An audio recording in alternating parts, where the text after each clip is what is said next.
Yo, hey folks. Alright, so I'm going to review this mid-80s horror film. And it's not one I can really say that most horror fans would like, but I do like it. It's got a fun quality to it. It is imaginative. And some people in reviews I've read consider it like a good, bad movie. So I guess we'll go with that role, like it's a good, bad movie. But it's fun. It's a fun 80s gem.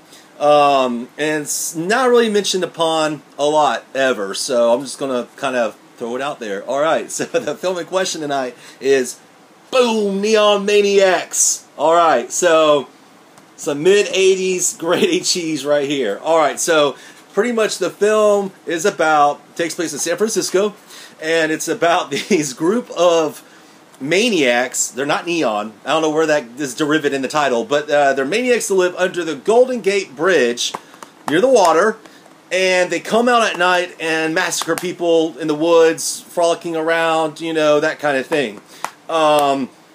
So yeah, the maniacs themselves, there's a big group of them. One's like a deranged samurai. I mean, they're slimy and gooey looking. They look like creatures, but one's disguised like a samurai swordsman. One's like a hangman. One's like a motorcycle biker. One's a Indian.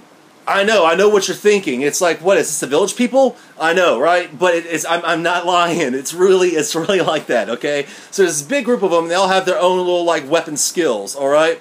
You know, one's good with the bow. One's good with you know, sword skills, with bow skills. You know, I don't know, knife skills, surgeon skills, all that kind of skills.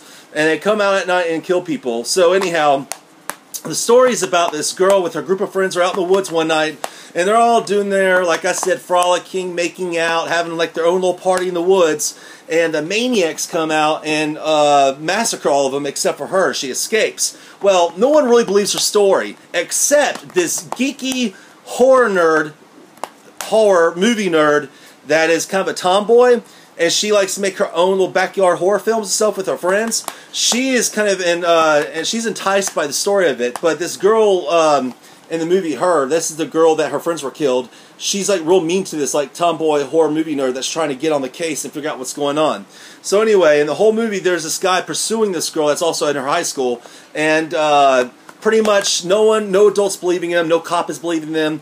It all comes to the wit's end, like the big climax, when they're trying to figure out how are we going to kill the Neon Maniacs, or the maniacs themselves. And someone has a wise idea, and that wise idea is, let's go to the Battle of the Bands concert at school, man. And they're all like, yeah, that's a great idea. We're gonna conquer them at the Battle of the Bands. So they go to the Battle of the Bands at the high school, and you got like some new wave band versus a heavy metal band, and everyone's armed with like super soakers with water. And that's the kicker too. The kicker is this: the thing that kills the maniacs is water. Yet they live under the Golden Gate Bridge near the water, or at the water. I don't know. It's pretty funny, but I'm not kidding about this. But again, I know I'm probably laughing at it, but I kid you not, this movie is fun, okay? I had never heard of it before I bought it on Anchor Bay DVD back in, crap, I don't even remember when it was re-released, 2003. And when I watched it, I actually loved it. I thought it was a fun movie. And I showed other friends this film in time, and they liked it too.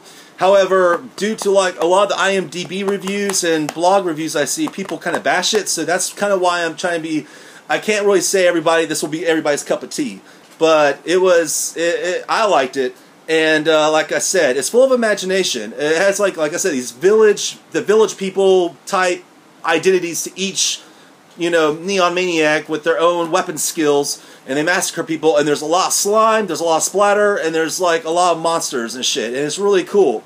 And I have to say, even the Battle of the Bands climax, where everyone's, you know, geared and armed and with super soakers and water, it's a really fun climax to the film itself. Like, it does not disappoint, not in my opinion anyway.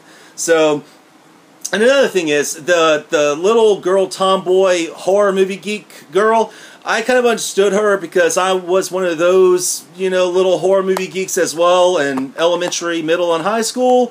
So I kind of, it was kind of like, you know, I saw myself in her in some parts, you know.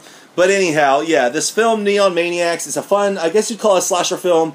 Like I said, some things are just like, whoa, way out there. I don't know what the people were smoking when they made this, but it's really cool. And if I think it is on Netflix streaming, or it was before. So if you ever come across it and just want to give a mid-'80s movie a chance, this is it. And I kid you not, this movie is like a time capsule. I mean, you see what everything looked like back then, what the style was, what people were wearing, listening to, and everything, on the hairstyles and everything. It's a complete 80s time capsule. But anyhow, Neon Maniacs. All right, check it out sometime. It's a good little creature feature, slasher flick, whatever you want to consider it. It didn't disappoint me. Check it out, and just keep an open mind. That's all I can suggest. Anyhow, I'm out. Peace.